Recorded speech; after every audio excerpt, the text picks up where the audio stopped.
오늘부터 3주간 이 시간에는 하나님의 말씀을 제가 이렇게 나누게 되었습니다. 가문의 영광으로 생각하고 또 이렇게 귀한 시간 허락해 주신 우리 위임 목사님과 또 당회원들과 모든 분들께 감사드립니다. 저는 작년 11월에 정책당회를 통해서 파송 개척 담당자로 선정되어서 12월부터 본격적으로 파송 개척을 준비하고 있습니다. 어느 곳에서 교회를 개척해야 될지 먼저 결정하는 게 좋겠다라는 생각이 처음에 그렇게 들더라고요. 그래서 이곳저곳을 돌아보기 시작했습니다. 하지만 어느 곳에 교회가 세워지는 것보다 이렇게 세상에 교회가 많은데 우리 교회는 왜 또 하나 세워져야 하는가라는 것에 대한 대답을 먼저 필요하다라는 생각이 들었습니다. 우리 교회는 어떤 교회가 되어야 하는가, 세상은 어떤 교회를 필요로 하는가, 그것에 대해서 고민하고 기도하며 준비하고 있습니다. 우리가 그리스도의 장성한 분량에까지 평생 자라나고 준비되는 것처럼 교회에 대한 고민은 계속될 것이고 아마 이 정도면 되겠다라고 하는 것은 아마 없을 것입니다. 개혁교회의 모토처럼 교회는 끊임없이 개혁되고 변화되어야 할 것입니다. 우리 교회의 올해 표어가 교회를 세우는 교회입니다. 3주간의 시간을 통해 주님이 기뻐하시는 교회를 세워나가기 위해 함께 마음을 나누고 기도하고 고민하는 시간이 되었으면 좋겠습니다. 교회는 어떤 곳이 되어야 하는가에 대한 고민을 저는 창세기에서부터 시작해서 한번 찾아보았습니다. 태초에 하나님께서 천지를 창조하셨는데 그때 세상은 너무나 아름답고 좋았습니다. 하나님이 모든 것을 창조하시고 6일째 아담을 창조하시는데 하나님과 함께 아마도 에덴 동산을 거닐며 동행하며 이런저런 대화를 했을 것입니다. 하나님은 삼위일체 하나님이 나누셨던 그 완전한 사랑의 관계를 아담과 누리기 원하셨으며 또 그것을 아담은 누렸습니다. 하지만 세상에 죄가 들어오기 시작합니다. 그러면서 관계에 균열이 일어나기 시작하는 것이죠. 창세기 3장에서 아담과 하와가 선악과를 먹습니다. 그러면서 세 가지 관계가 깨어졌다고 볼 수 있습니다. 첫 번째는 하나님과 인간과의 관계입니다. 하나님과 서슴없이 교제했던 아담은 이제 하나님의 음성이 부담스러워집니다. 그리고 피하게 됩니다. 하나님이 아담을 부르십니다. 아담아, 내가 어디 있느냐? 그러자 아담은 몸을 숨기게 됩니다. 두 번째 깨어진 관계는 인간과 인간의 관계입니다. 하나님은 아담이 홀로 있음을 좋지 않게 여기셔서 그의 갈비뼈를 취하셔서 하와를 만드십니다. 죄가 들어오기 전에 아담과 하와는 아주 좋은 관계를 유지하며 살았습니다. 하지만 선악과를 먹은 후 관계가 틀어지기 시작하며 서로 핑계를 대기 시작합니다. 아담은 하나님이 주신 여자가 먼저 먹으라고 했습니다 라고 말합니다. 하와는 하나님이 창조하신 뱀이 저에게 주어서 먹었습니다 라고 이야기합니다. 서로의 잘못이라고 말하는 것 같지만 그들 모두는 이 모든 것을 창조하신 하나님이 이렇게 하셨다라고 하나님을 핑계하기 시작합니다. 그리고 이제까지 한 번도 서로 의심하지 않았던 이들은 서로를 의심하게 됩니다. 아무런 거리낌 없이 이야기를 꺼냈지만 이제 그 말은 무슨 뜻으로 하지? 그 진위에 대해서 고민하며 의심하게 됩니다. 서로는 서로를 믿지 못하게 됩니다. 그것이 바로 관계의 깨어짐입니다. 세 번째는 인간과 자연과의 관계입니다. 인간은 에덴 동산과 같은 아름다운 땅을 누리며 살아갈 수 있도록 자유롭게 지낼 수 있도록 창조되었습니다. 하지만 죄가 들어옴으로부터 땅이 저주를 받고 평생 수고하여야 소산을 얻을 수 있게 되었습니다. 풍성한 열매를 맺었던 땅이 가시덤불과 엉겅퀴를 내기 시작합니다. 인간은 더 누리기 위해 욕심을 내어 자연을 마구 훼손하고 이제 자연이 반격하여 인간을 위협하는 것이 우리가 사는 현실입니다. 예수님은 이 땅에 화목제물로 오셨습니다. 화목제물이란 깨어진 관계를 화목케 하기 위해, 관계를 이어주기 위해 오셨다라는 것입니다. 예수님께서 3년의 공생애를 사시고 승천하신 후 제자들에게 그 사명이 이어졌습니다. 제자들은 3년 동안 예수님과 지냈지만 이 땅에서 예수님이 어떤 사명을 가지고 오셨는지 온전히 이해하지 못했습니다. 하지만 예수님이 부활하신 후에 부활하신 예수님을 만나고 성령 충만을 경험한 제자들은 변화했고 그들이 복음을 전파하자 수많은 무리들이 예수님을 믿게 됩니다. 그렇게 모여 이루어진 공동체가 바로 교회입니다. 예루살렘을 중심으로 복음이 전해지자 스데반의 순교 이후에 큰 박해가 일어나고 복음이 흩어집니다. 그 중에 이방인을 위한 사도로 바울이 택함을 받고 두루 다니며 복음을 전하게 되고 그 복음은 오늘 우리에게까지 오게 됩니다.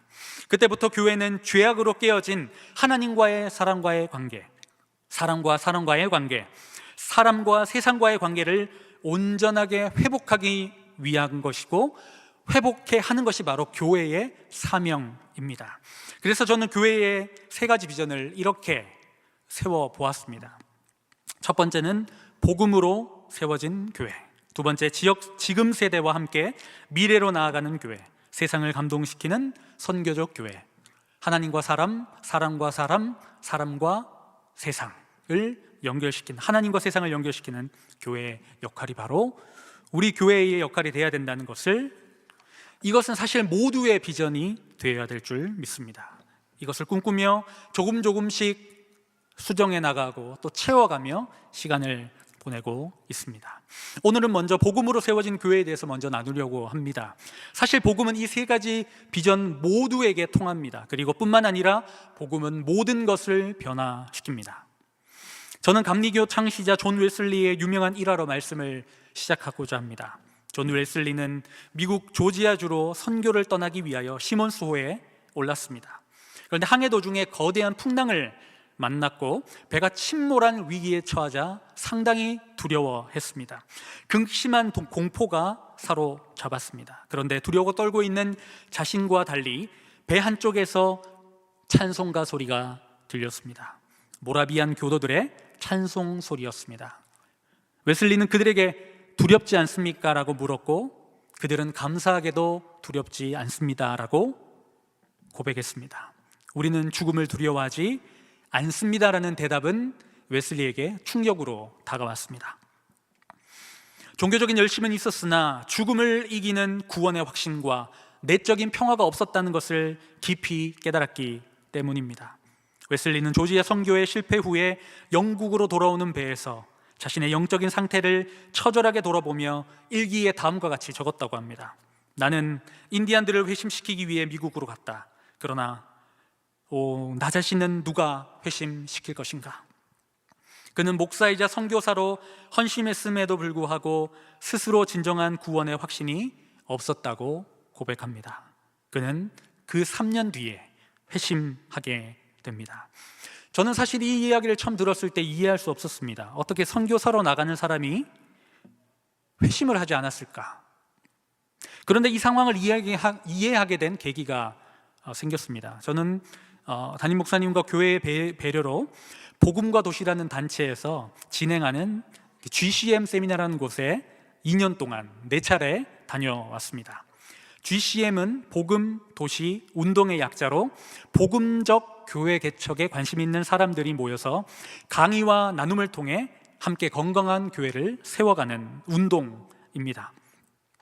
저도 2년 동안 세미나에 참석하면서 교회 개척이 막연히 두려운 것이 아니라 이 시대에 복음을 전하는 하나님의 놀라운 방법이라는 사실을 깨달았습니다.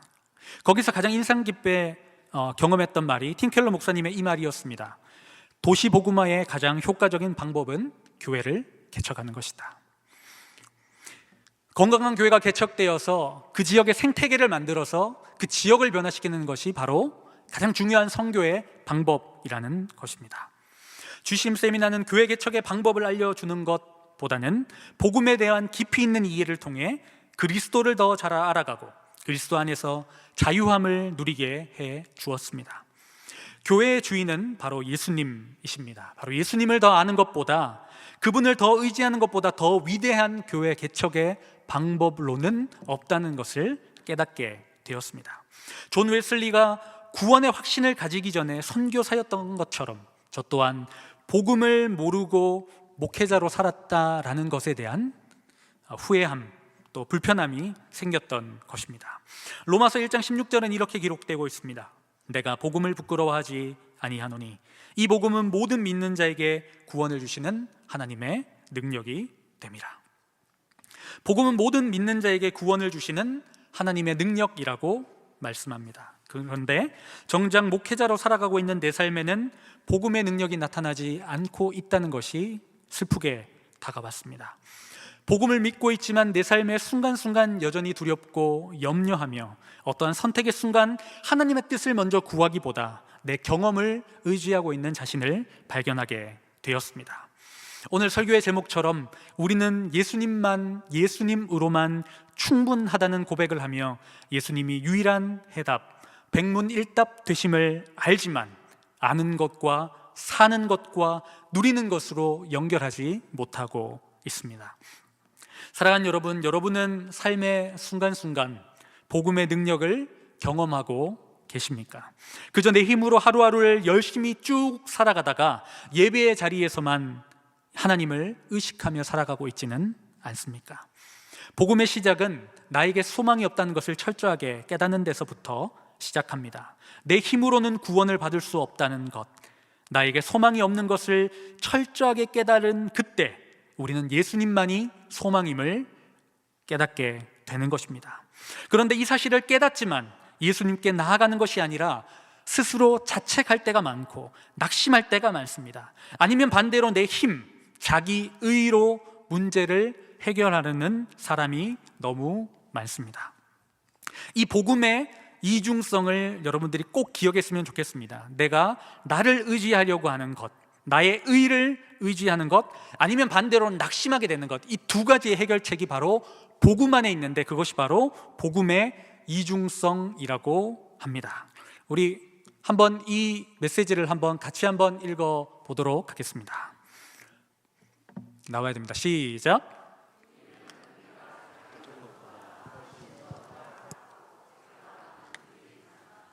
이제 예수 그리스도 안에서 우리가 감히 꿈꾸었던 것보다 훨씬 더 사랑받고 수용된 존재입니다.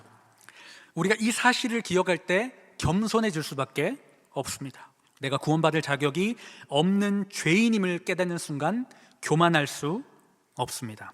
또한 확신 가운데 평안할 수밖에 없습니다. 그런 나를 위해, 죄인인 나를 위해 예수님이 죽으셨다는 사실 때문에 완벽한 평안을 누리게 되는 것입니다. 그런데 왜 우리는 교만하거나 왜 평안이 없습니까?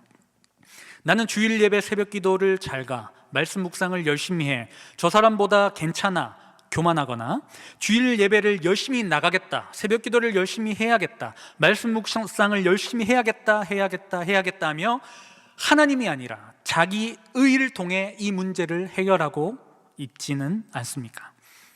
예수님의 의가 아니라 구원을 주시는 하나님의 능력이 아니라 나의 의, 내가 할 수 있는 그 작은 일로 자유함을 얻으려고 하는, 그래서 여전히 죄 가운데 있는 연약함의 모습을 보이고 있지는 않습니까? 사랑하는 여러분, 복음은 내가 무엇인가를 하는 것이 아니라 그리스도께서 이미 하신 사실을 믿는 것입니다. 요한복음 6장 29절은 이렇게 말합니다. 예수께서 대답하여 이르시되 하나님께서 보내신 이를 믿는 것이 하나님의 일이니라 하시니, 우리가 할 일은 하나님을 믿는 것입니다. 내가 무엇인가를 하는 것이 아닙니다. 믿으셔야 됩니다. 예수님이 우리를 위해 우리를 있는 그대로 받으셨다는 사실을 믿어야 하며 내가 할 일은 없고 그저 믿기만 하면 된다는 것을 아셔야 합니다. 내가 기쁨으로 예배하고 헌신하는 것은 예수님이 나를 위해 행하신 일들을 믿음으로 경험되는 은혜로 말미암아 넘쳐서 순종이 되어지는 것입니다. 항상 순서가 중요합니다.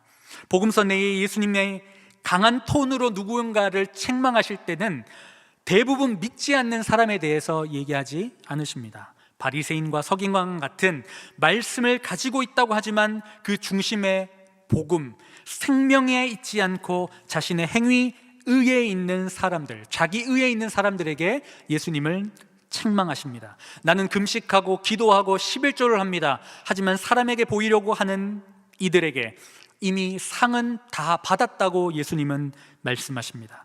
도리어 죄인인 세리가 차마 하늘을 쳐다보지 못하고 가슴을 치며 나를 불쌍히 여겨주십시오 라고 고백하며 나는 죄인입니다라고 고백하는 그가 더 의롭다고 예수님은 판단하셨습니다.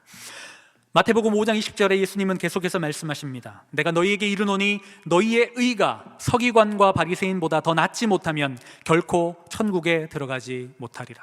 여러분, 우리는 행위로 서기관과 바리새인을 이길 수 없습니다. 그것을 의지하는 것은 어리석은 것입니다. 우리가 의지할 것은 예수님의 의라는 것입니다. 무엇인가에 하는 것을 만족하지 않고 예수님이 행하신 일에 대해 우리가 얼마나 기뻐하고 있는지, 그분의 사랑이 내 삶에 얼마나 영향을 미치고 있는지를 항상 생각해야 합니다. 그래서 그렇지 않다고 생각하고 있을 때는 회개하시면 됩니다. 그리스도인은 죄에 대해서만 회개하는 것이 아니라 의에 대해서도 회개해야 합니다. 기도, 금식, 11조, 예배, 헌신, 순종 모두 거룩하고 의로운 일입니다.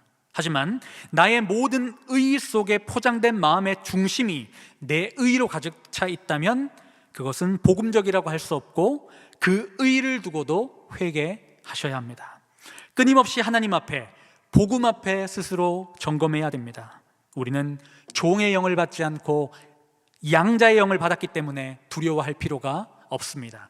끊임없이 회개해도 예수님은 끊임없이 우리를 받아주십니다. 끊임없이 회개할 때 하나님의 그 놀라운 은혜와 사랑이 우리 가운데 넘쳐납니다. 그 사랑으로 매일매일 살아간다고 해보십시오. 우리의 삶이 얼마나 유연하고 평안하고 감사하겠습니까? 우리를 힘들게 하는 누군가의 말에 조금 편안하고 유연하게 대처할 수 있을 것입니다. 그 은혜와 감격이 매 순간 충만한 사람이 바로 복음의 능력을 경험하는 사람입니다. 여러분들이 복음의 능력을 경험하며 살아가는 삶을 살아가시기를 주님의 이름으로 축복합니다. 이러한 복음으로 살아가는 삶의 본을 예수님 시대인 신약이 아니라 구약의 시대에서 저는 한번 찾아봤습니다. 바로 그 사람이 아브라함입니다. 오늘 본문은 아브라함이 부유해지면서 조카 롯과 갈라지는 장면을 보게 됩니다. 아브라함과 롯 둘 다 가축들이 많아져서 더 이상 동거할 수 없게 되었습니다. 덩달아 가축들을 돌보는 목자들이 다툼을 일으켜 결국 동거할 수 없는 상황, 헤어질 수밖에 없는 상황이 되어집니다. 참 놀라운 사실은 연장자였던 아브라함이 조카 롯에게 먼저 살 곳을 정할 수 있도록 선택권을 부여했다는 점입니다. 창세기 13장 8절 9절을 같이 한번 보겠습니다. 아브라함이 롯에게 이르되 우리는 한 친족이라 나나 너나 내 목자나 서로 다투게 하지 말자. 내 앞에 온 땅이 있지 아니하냐. 나를 떠나가라. 내가 좌하면 나는 우하고 내가 우하면 나는 좌하리라. 아멘. 먼저 선택할 기회를 얻은 롯은 눈을 들어서 주변을 살펴봅니다. 요단 지역을 바라보니 소알까지 온 땅에 물이 넉넉합니다. 마치 여호와의 동산 같고 애굽 땅과 같다고 성경은 기록하고 있습니다. 결국 롯은 눈에 보기에 좋은 것을 선택합니다.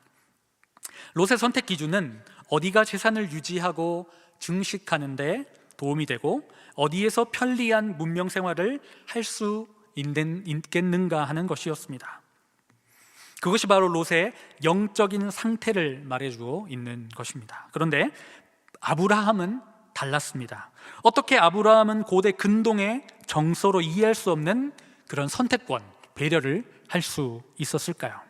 그것은 아브라함의 선택 기준이 어디를 가느냐 그것에 있는 것이 아니라 하나님과 동행하는 장소였기 때문입니다.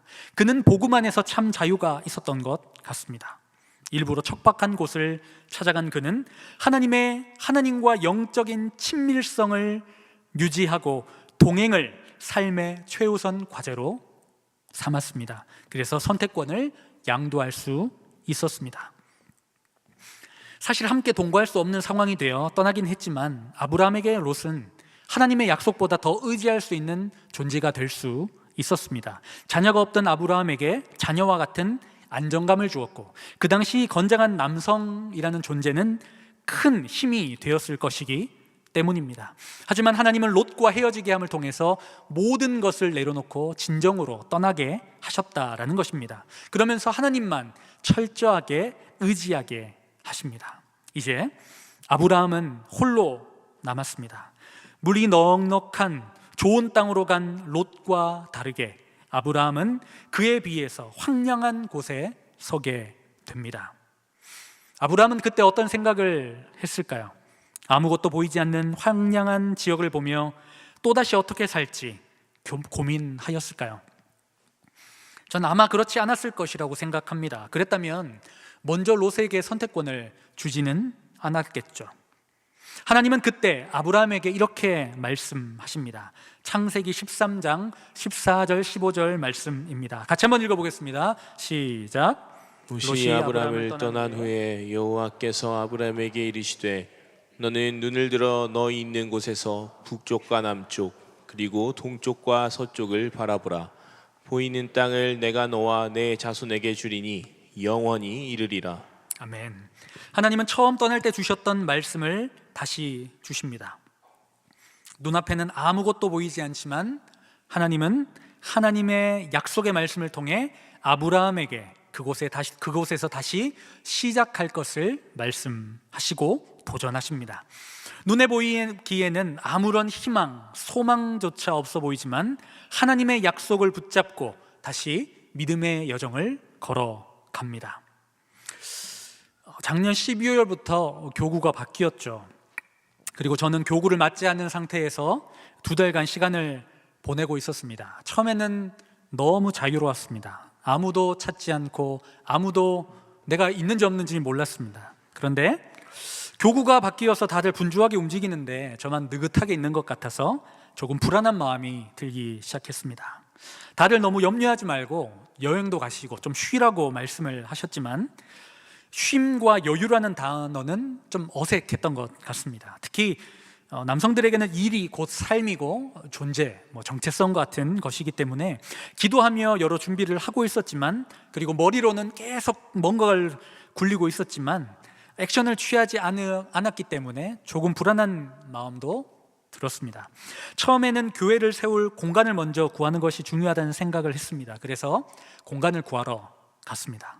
여러 곳을 보진 않았지만 한 장로님의 친구가 한 건물의 분양 사무소에서 일을 하셔서 입지가 좋은 것 같아서 한번 보러 갔습니다. 새 건물을 분양하는 것이라 가격이 조금 비쌌습니다. 그런데 더 슬펐던 것은 가격이 비싼 데 비해 공간도 그렇게 마음에 들지 않았다는 사실입니다.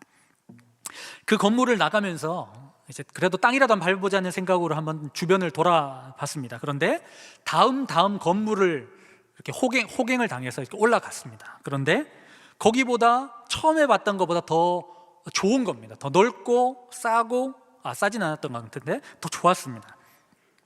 그러니까 우리 그 장로님께서 제 표정을 보니까 흐뭇해하거든요. 그러니까 여기가 더 마음에 든다는 사실을 이렇게 인지하셨습니다. 그런데 장로님이 인지했다는 것은 그 분양 사무소 사람들도 인지했다는 사실이죠. 그러면 그때부터 조급함과 어떤 욕심이 생겨나면 을이 될 수 있습니다. 그렇기 때문에 지금 계약하는 것은 옳지 않다. 만약에 6개월이 지나서 내가 다시 돌아왔을 때 갑으로 돌아오리라 하고 그 자리를 나왔습니다. 모든 일정을 마치고 집에 돌아와 생각을 해보았습니다. 분양하시는 분들이 이곳에 교회하면 대박입니다. 후회하지 않을 선택입니다. 라고 말씀하시는 그 말이 계속 맴돌았습니다. 곰곰이 묵상하고 기도하는 가운데 지금 장소를 볼 때가 아니다라는 생각이 들었습니다. 우리 장로님들 중에 의사 장로님들이 계신데 건물이 그렇게 좋지는 않아 보이거든요. 그런데 사람들은 바글바글합니다. 교회에 모이는 것도 건물이 중요한 것이 아니라 교회가 교회다워야 된다는 생각이 들어서 조급함과 불안함, 욕심으로 잘못된 선택을 하지 말고 지금은 기도하면서 보이지 않는 교회를 세워가자라는 생각을 하며 2월달까지는 우선 아무것도 하지 않고 기도하며 교회를 세우는 것에 집중하고 있습니다. 그러면서 제가 12월, 1월 달에는 다양한 공간들을 들어가진 않았지만 안산 주변의 신도시라는 신도시는 다 돌아봤습니다. 제가 간 곳의 대부분들은 펜스가 쳐져 있고 큰 기계들이 땅을 고르고 있거나 대부분 허허 벌판인 경우가 많았습니다. 어쩌면 오늘 롯이 떠난 자리에서 동서남북을 둘러보고 있는 아브라함과 같은 심정이었습니다. 아브라함에게처럼 하나님도 나에게 약속의 말씀을 주시면 참 좋으실 텐데 하나님은 저에게 먼저 하시지 않으십니다. 침묵 속에 뻘쭘함 가운데 제가 먼저 하나님께 말을 겁니다. 하나님, 이렇게 횡한데 여기서 교회하면 되겠습니까? 아무것도 없는데. 젊은 사람들이 이 아파트가 지어지고 들어온다고 해서 우리 교회에 오겠습니까? 하나님, 여기서 되겠습니까? 그렇게 말할 때마다 하나님은 침묵하시는 것 같습니다. 그런데 분명하게 하나님께서 저에게 이런 질문을 하시는 것 같습니다. 아무것도 없는데, 네가 교회를 개척한다고 하는데 너는 나 하나로 충분하냐?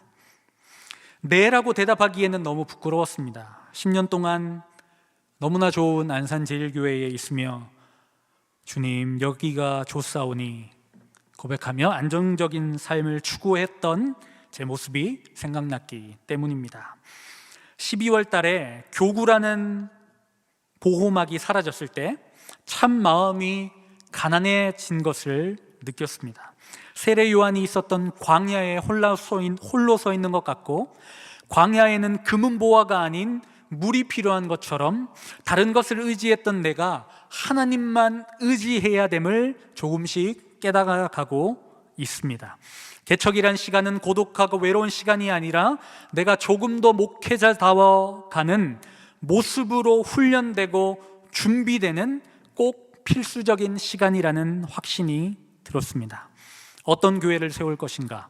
어디에 교회를 세울 것인가? 우리 교회는 어떤 강점이 있고 누가 교회를 섬길 것인가? 그 어떠한 교회에 대한 질문보다 우리가 대답해야 될 질문은 바로 나는 하나님 한 분만으로 충분한가? 라는 질문입니다. 하나님을 섬기지만 이것은 충족되어야 됩니다 라고 말하는 모든 것은 하나님보다 더 사랑하는 우상이 될 수 있음을 우리는 기억해야 합니다. 아브라함은 하나님 한 분으로 충분한가? 라는 이 질문에 이렇게 말씀으로 대답하는 것 같습니다. 이에 아브라함이 장막을 옮겨 헤브론에 있는 마물의 상수리 숲에 이르러 거주하며 거기서 여호와를 위하여 제단을 쌓았더라. 아브라함은 하나님 한 분으로 충분하냐는 질문에 예배함으로 답합니다. 하나님, 이곳에서, 아무것도 없는 이곳에서 예배하겠습니다. 하나님만 함께 하시면 괜찮습니다. 어떠한 상황과 환경이라도 상관없이 하나님이 나와 함께 하시면 저는 그곳에서 예배하겠습니다. 아브라함은 하나님의 약속이라고 불리는 보금자리에서 머물며 거기서 하나님의 임재를 맛보며 삶의 비밀을 조금씩 깨달아 가기 시작합니다. 어디에 개척교회가 세워지든 한 사람이든 두 사람이든 몇 명이 함께하든 상관없이 하나님 한 분이면 충분합니다. 진심으로 고백할 수 있다면 사망의 음침한 골짜기라도 상관없을 것 같습니다. 왜냐하면 하나님이 우리와 함께 하시며 우리의 예배를 기쁘게 받으시기 때문입니다. 이것은 저만의 고백이 아니라 우리 모두의 고백이 되어야 합니다. 왜냐하면 우리는 예수 그리스도를 주로 삼고 예수 그리스도를 왕으로 모시고 살아가는 그분의 백성이기 때문입니다. 우리에게 중요한 것은, 우리의 정체성은 우리의 직분도 아니요, 우리가 하는 사역도 아닙니다. 성도라는, 하나님의 거룩한 백성이라는 정체성이기 때문입니다. 오늘 하나님께서 여러분들에게 질문하십니다. 너의 삶의 기도의 제목이 응답되지 않아도, 네가 꿈꾸고 계획하는 일이 다 틀어져도, 지금 손에 잡히는 것이 아무것도 없을지라도 하나님 한 분이면 충분한가? 오늘 여러분들이 어떤 상황에 있을지라도 예배의 자리를 사수하시기를 바랍니다. 여러분들은 어떤 상황 속에서 오늘 예배의 자리에 나오셨습니까? 혹시 답을 구하려 오시지는 않았습니까? 해결책을 찾고 계시지는 않습니까? 여러분, 우리는 이미 정답을 알고 있습니다. 정답은 예수님이십니다. 우리가 그분을 선택할 때 우리의 삶은 새로워집니다. 나에게 실패하고 소망이 끊어져도 나는 예수님 한 분으로 만족합니다. 이 고백을 기쁘게 받으시는 하나님께서 합력하여 선을 이루시기 때문입니다. 사랑하는 여러분, 이 고백 우리가 함께 했으면 좋겠습니다. 그리고 함께 교회를 세워나갔으면 좋겠습니다. 담임 목사님께서 말씀하신 것처럼 먼저 하나님의 성전인 우리의 마음에 하나님으로 채웠으면 좋겠습니다. 그렇게 하나님으로 충만할 때 그 사랑은 흘러 공동체로 흘러가고, 공동체로 흘러간 그 사랑은 동일하게 나에게 다시 돌아옵니다. 그러면서 그 공동체는 복음이 살아있는 복음 중심의 공동체가 되고, 그 복음은 세상으로 흘러가는 것입니다. 그것이 하나님이 꿈꾸시는 교회라고 믿습니다. 사랑하는 여러분, 우리는 이미 하나님 한 분으로 충분합니다. 그분은 우리를 사랑하십니다. 그 사랑이 우리를 숨쉬게 하며 우리를 살아가게 합니다. 그분 자체보다 그분이 주시는 유익과 사역에 집중하고 있었다면 그 모든 관심을 내려놓고 다시 십자가 앞에, 다시 복음 앞에 나아가시기를 바랍니다. 하나님 한 분으로 충분합니다. 만족합니다. 이 고백으로 믿음으로 살아가는 모든 성도님들 되시기를 주님의 이름으로 축복합니다. 기도하겠습니다. 사랑하는 하나님 아버지, 감사합니다. 우리를 위해 생명 주심으로 우리에게 영원한 참 생명 구원 주심에 감사드립니다. 우리에게 전부를 주신 예수님 한 분으로 충분합니다. 이 고백이 우리의 온 마음을 다한 고백되게 하시고 은혜를 기억하며 그리스도의 사랑을 흘려보내는 우리 모두 되게 도와 주옵소서. 감사드리며 예수님의 이름으로 기도드립니다. 아멘.